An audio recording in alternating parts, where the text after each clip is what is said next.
की जी काही आपली इथे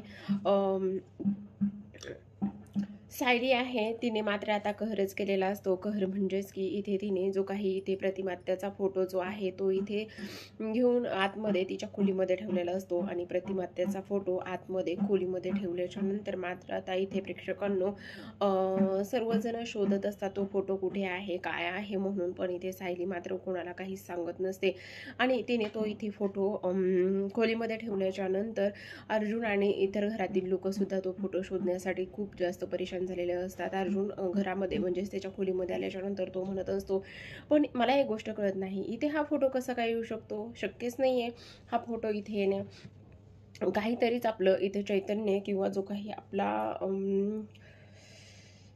अश्विन आहे ना, त्या दोघांनी इथे मिळून प्रँक केलेला असेल असं इथे ती सांगत असतो. आणि तेव्हा आता इथे ही सायली म्हणत असते, नाही त्यांनी काहीच केलेलं नाहीये. आणि तेव्हा तो कपाट उघडतो. कपाट उघडल्याच्या नंतर प्रतिमाचा फोटो दिसतो. फोटो काढल्याच्या नंतर इथे आता तो म्हणत असतो की म्हणजे तुम्ही हा फोटो इथे आणलेला आहे? बापरे, का आणलेला आहे? पण नेमकं काय चाललेलं आहे आणि हे सर्व काही तुम्ही या फोटोला असं का करून ठेवलेलं आहे?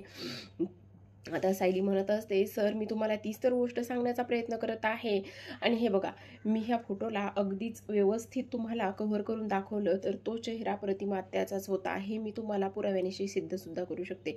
असे इथे म्हटल्यानंतर आता अर्जुन तिच्यावर चिडतो. तो म्हणतो की सायली बाद झालं, तुमचं रात्रीपासून हे सर्व काही चाललेलं आहे प्रतिमात्या पुराण. कारण त्यांना मरून आता दिवस उलटून गेलेले आहेत आणि आता तुम्हाला का असे संकेत मिळतील? तुम्हाला नाही मिळू शकत. तुमचं त्यांचं नातं काय आहे? तेव्हा आता इथे सायली म्हणत असते की प्रत्येक गोष्टीमध्ये नातं नाही शोधायचं सर, कारण जर नातं असतं तर इथे प्रत्येक व्यवहार हा तुमच्या वकिली पॉईंटने नाही चालत आहे. काही नाती ही अशी सुद्धा असतात, त्यामुळे तुम्ही प्लीज असं नका बोलू, असं इथे ती बोलत असते. पण अर्जुन मात्र म्हणत असतो, तुम्ही हे खूप चुकीचं करत आहात.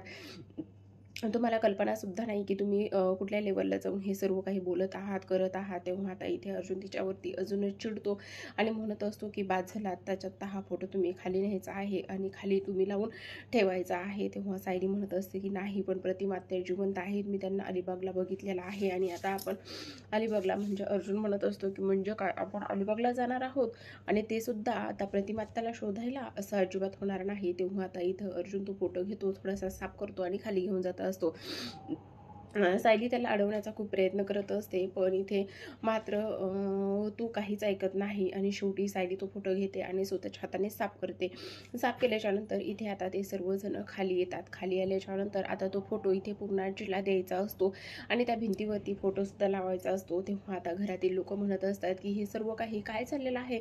आत्तापर्यंत विचारलं होतं तेव्हा तर कोणी काहीच बोललं नाही फोटो. तेव्हा आता इथे अर्जुन म्हणत असतो की सायलीला असं वाटलं की तुम्ही तिला ओरडताल फोटो काढला म्हणून ती काही बोलली नाही. तिने फक्त इथे तो फोटो जो आहे तो इथे स्वच्छ करायला घेतला होता. तेव्हा आता अस्मिता म्हणत असते की मग एवढा वेळ का गप्प होतीस? एवढा वेळ तू का काहीच बोलली नाहीस? तू बोलायचं ना की तू त्या फोटो का आणि कशासाठी काढा होतास म्हणून. तुला काहीच वाटत नाही का गं? एवढं सर्व होतंय आणि तरी सुद्धा तू इथे काहीच बोलत नाहीयेस? असं इथे ती बोलत असते. आणि तेव्हा आता अर्जुन ह्या सर्व गोष्टी इथे बोलल्याच्या नंतर मात्र तो अस्मिताला शांत करत असतो आणि इथे पूर्णाजी सुद्धा म्हणत असतात की अगं मग तू फोटो तर काढला होतास ना आणि स्वच्छ करायला काढला होतास, तर मग तुला कशाला कोण काय बोललं असतं? कोणीही आणि कधीही तुला काहीच बोललं नसतं, त्यामुळे तू काळजी अजिबातच करायची गरज नव्हती, असं सुद्धा आता पूर्णाजी इथे सायलीला म्हणत असतात. आणि आता सायलीच्या मनामध्ये एवढे नीच तिच्या मनाला शांतता बसत नाही, कारण आता तिचं असं म्हणणं असतं की मी जर आत्ताच पूर्णाजीला ह्या गोष्टीबद्दल सांगितलं तर त्यांच्या भावनांशी खेळ खेळल्यासारखं होईल, त्यामुळे मला चांगला ठोस पुरावा मिळेपर्यंत मी आता इथे काहीच सांगू शकत नाही. हे सुद्धा तितकंच खरं आहे असं सुद्धा आता इथे सायलीला वाटत असतं आणि त्यामुळेच ती इथे खूप जास्त अस्वस्थ असते. आता तिच्या अस्वस्थतेचं जे काही कारण आहे ते तर खरं वेगळंच आहे, कारण तिने इथे जे काही प्रतिमात्या आहेत त्या इथे अलिबागला पाहिल्या होत्या आणि आता प्रतिमात्याला शोधण्यासाठी मी कसं आणि कुठे आणि कधी जाऊ हे सुद्धा आता तिच्यामुळे पुढे मोठे एक आव्हान असतं. इथे अर्जुनला ती खूप काही सांगण्याचा प्रयत्न करत असते, पण अर्जुन मात्र तिचं काहीच ऐकून घेत नसतो, कारण त्याचं असं म्हणणं असतं की काही जरी झालं तरी सुद्धा प्रतिमात्या इथे नाही आहेत आणि तुम्ही तेच आता स्वीकारलं पाहिजे असं सुद्धा आता इथे त्याला वाटत असतं.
तर आता प्रेक्षकांनो इथे मात्र खूप छान असा रंजक एपिसोड पुढचा होणार आहे प्रेक्षकांनो, कारण आता इथे जे काही नागराजने चोरी केलेली असते त्या संदर्भामध्ये इथे पोलीस सुद्धा घरी आलेले असतात आणि प्रियाचा पूर्णतः हा संशय जो असतो तो इथे नागराजवरच असतो.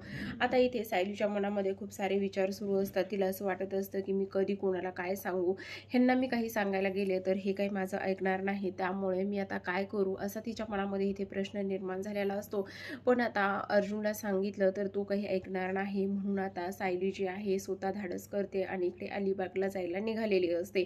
आता सायली जी आहे ती अलिबागला जात असते, पण आतापर्यंत तिनेही घरामध्ये कुणाला काही गोष्ट सांगितलेली नसते. त्यामुळे आता पुढील भाग खूपच जास्त रंजक असणार आहे आणि तो जर तुम्हाला पाहायचा असेल तर तुम्ही आपल्या मिराज भाईस या यूट्यूब चॅनलला नक्की सबस्क्राईब करू शकता. आणि अशाच नवनवीन आणि त्याचबरोबर डेली मालिकांच्या अपडेट्स तुम्हाला पाहिजे असतील तर तुम्ही इथे बेल आयकॉन सुद्धा प्रेस करू शकता. आता सायली अलिबागला जाते आणि अलिबागला गेल्याच्या नंतर ती एका मंदिरात जाऊन पोहोचते. खूप ठिकाणी शोधाशोध करत असते. तिने जाताना इथे प्रतिमाचा ज्या फोटो फ्रेमचाच एक फोटो काढून नेलेला असतो आणि तिथे खूप सारी शोधाशोध केल्याच्या नंतर तिला आतापर्यंत तरी कुठेच सापडलेली नसते. शेवटी ती वैतागून मंदिरात जाते आणि मंदिरात गेल्याच्या नंतर इथे आता ती प्रतिमाच्या नावाने काही प्रसाद घेत असते आणि ती वाटण्याचा प्रयत्न करत असते. आता जेव्हा ती इथे प्रसाद वाटण्याचा प्रयत्न करत असते तेव्हा ती इथे जी काही प्रतिमा आहे पायऱ्यांच्या तिथे बसलेली, तिथे सर्वांनाच प्रसाद वाटत आलेली असते आणि जेव्हा ती हात पुढे करते तेव्हा तिला ती प्रतिमा समोर दिसते आणि प्रतिमा समोर दिसल्याच्या नंतर तिला आता खूपच मोठा धक्का बसलेला असतो. शेवटी प्रेक्षकांना असं होतं असतं की मायलेकींची भेट सुद्धा होणार असते आणि महत्त्वाचं म्हणजेच की ती आता इथे प्रतिमाला घरी सुद्धा घेऊन येताना आपल्याला पाहायला दिसणार आहे. तर अशाच नवनवीन आणि त्याचबरोबर डेली मालिकांचे अपडेट्स पाहिजे असतील तर आपल्या मिराज भाईस यूट्यूब चॅनलला नक्की सबस्क्राईब करा. पुन्हा भेटूया तशाच एका नवीन आणि त्याचबरोबर इंटरेस्टिंग अशा एपिसोड सोबत. तोपर्यंत धन्यवाद.